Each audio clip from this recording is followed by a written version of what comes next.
दोस्तों ये उन दोनों की बात है जब मैं उड़द की खेती की रखवाली करने के लिए जा रहा था।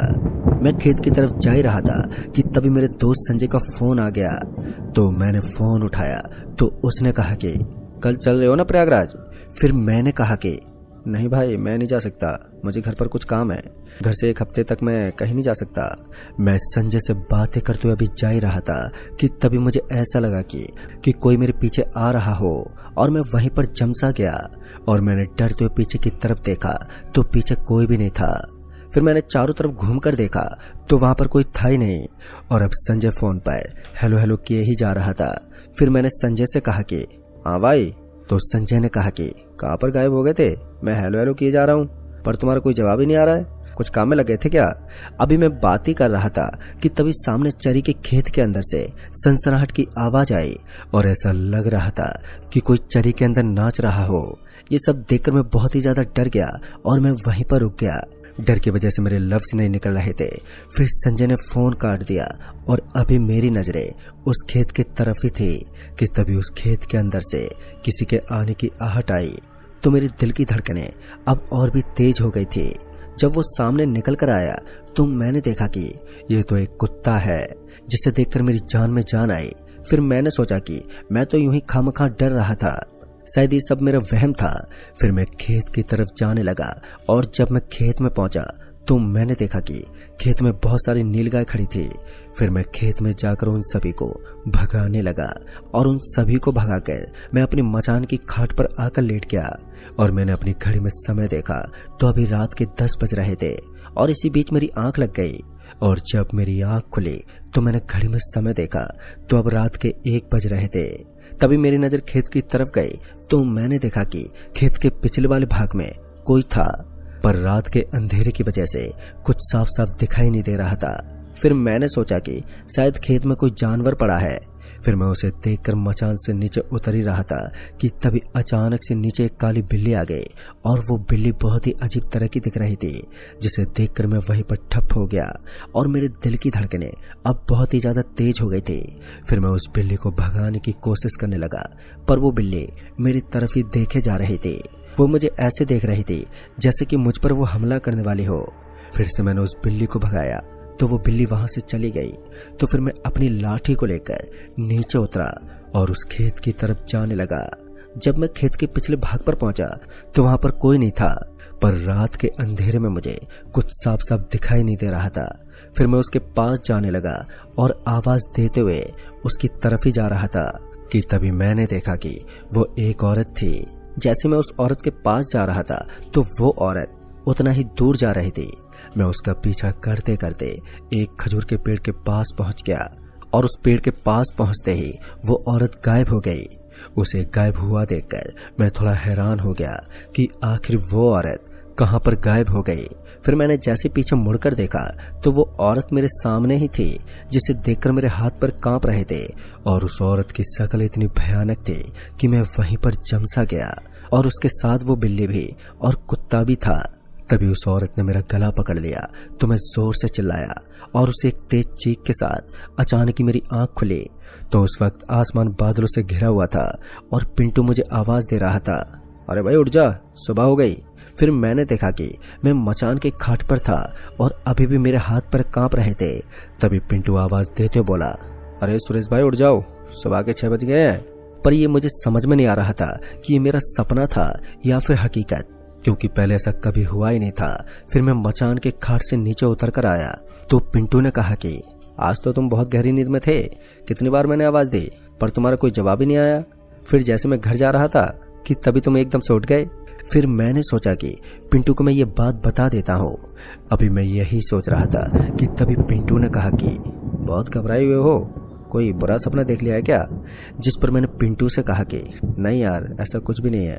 तभी पिंटू ने कहा कि कल से मैं भी खेत की रखवाली करने के लिए आ रहा हूँ। और फिर हम दोनों बातें करते हुए घर वापस आ गए। घर पहुंचकर मैंने सोचा कि दादी को ये बात बता देता हूँ। फिर मैंने सोचा कि अभी दादी ये बात सुनकर हैरान हो जाएगी, लिहाजा मैंने दादी को ये बात नहीं बताई। तभी मेरी बहन आवाज देते हुए बोली, भैया आ जाओ चाय पी लो। और बहन की आवाज सुनते ही मैं चाय पीने लग गया। और इसी तरह पूरा दिन बीत गया और मैं खाना खाकर खेत में अभी जाने ही वाला था कि तभी पिंटू आ गया। तो पिंटू ने कहा कि चल रहे हो खेत में? फिर मैंने पिंटू से कहा कि बस चल रहा हूँ। लिहाजन हम दोनों खेत की तरफ जाने लगे और जब हम दोनों खेत की ओर जा ही रहे थे कि तभी पिंटू के मोबाइल पर फोन आ गया और पिंटू फोन पर बात करने लगा और मैं पिंटू के साथ ही जा रहा था कि तभी मुझे वो कुत्ता फिर से दिखाई दिया जिसे मैंने कल रात को देखा था।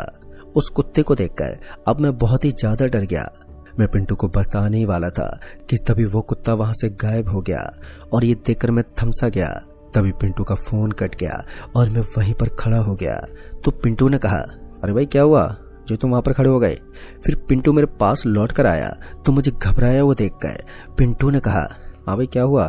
तो पिंटू को मैंने सारी बात बताई। तो पिंटू ने कहा कि ऐसा कुछ नहीं होता यार, ये सब तुम्हारा वहम है। तभी पिंटू ने कहा कि तुमने शायद कोई सपना देखा था। फिर मैंने कहा कि जो अभी उस कुत्ते को देखा क्या वो भी सपना ही था? तभी पिंटू बोला, पर यार मुझे तो यहाँ पर कोई कुत्ता दिखाई नहीं दिया, वो सब तुम्हारा वहम है। तुमने जो सपना देखा है उसी में तुम्हारा दिमाग घूम रहा है और कुछ नहीं है। फिर हम दोनों आपस में बात करते हुए खेत में आ गए। फिर मैंने पिंटू से कहा कि तू भी मेरे साथ इसी मचान पर लेट जा। तो पिंटू ने कहा कि ठीक है, हम दोनों साथ ही लेट जाते हैं। फिर हम दोनों उसी मचान पर लेट गए और फिर कुछ ही देर के बाद पिंटू सो गया, पर मुझे नींद ही नहीं आ रही थी। अब रात के 12 बज गए थे और मैं खेत की तरफ मुंह करके लेटा था। तभी मेरी नजर खेत में खड़ी एक औरत पर गई जिसे देखकर मैं बहुत ही ज्यादा डर गया और मैंने पिंटू को उठाते हुए कहा, पिंटू वो देख, खेत में कोई औरत खड़ी है।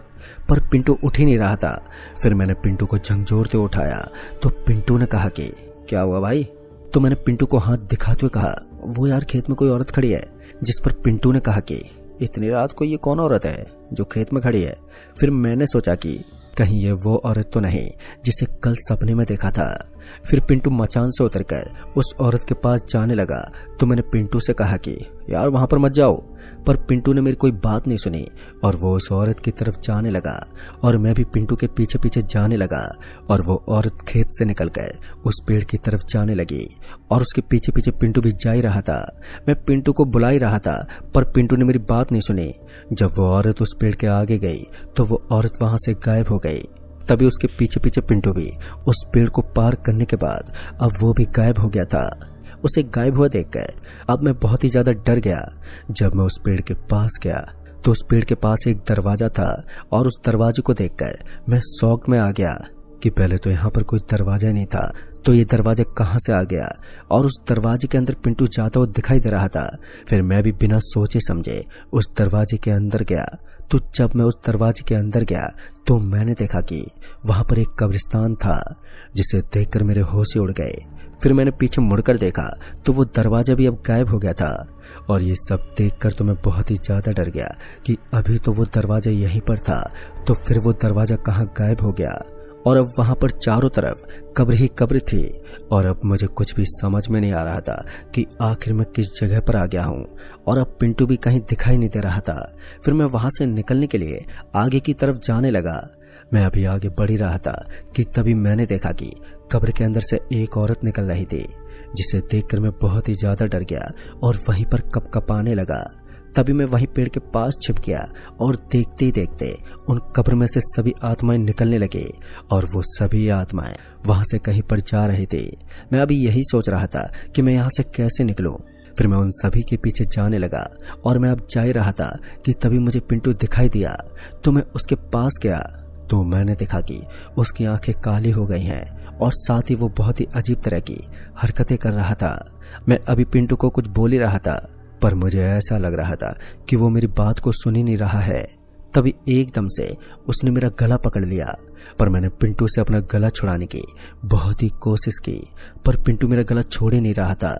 तभी एक छोटा सा बच्चा वहां पर हवा में उड़ते हुए आया और पिंटू का हाथ मेरे गले से हटाकर एकदम से छुड़ा दिया।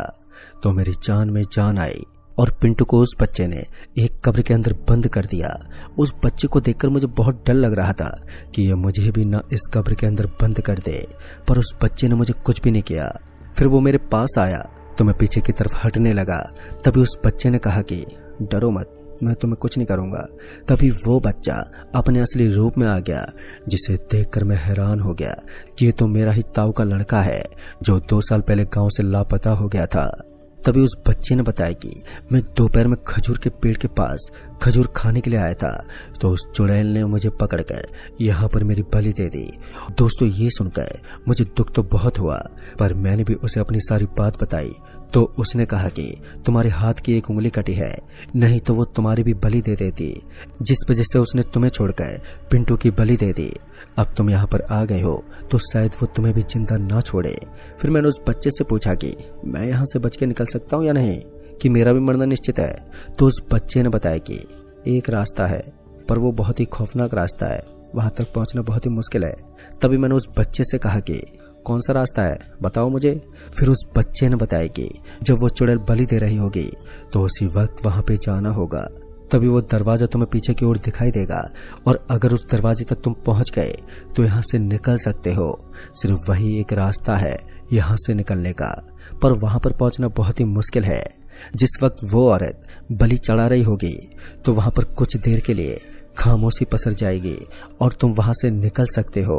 अगर तुमने वहां से निकलने में थोड़ी सी भी देरी की तो वो अपनी काली शक्ति से अपने बस में कर लेगी और वो तुम्हें भी मार डालेगी। और अभी जो कब्र के अंदर से शैतान निकल रहे हैं, ये सभी वहीं पर जा रहे हैं। इतना बोलकर वो बच्चा वहां से गायब हो गया। तभी उस कब्र के अंदर से पिंटू निकला, तो उसे देखकर मैं बहुत ही ज्यादा डर गया और पिंटू वहां से निकलकर आगे की तरफ जाने लगा। फिर मैंने सोचा कि शायद वो उसी बलि के स्थान पर जा रहा है। फिर मैं उसके पीछे पीछे जाने लगा। तभी पिंटू एक कब्र के अंदर चला गया और उस कब्र के पास 2 शैतान भी खड़े थे। फिर मैं भी पिंटू की तरह चलते हुए जा रहा था कि उन दोनों शैतान को देखकर मैं अंदर अंदर कांप उठा।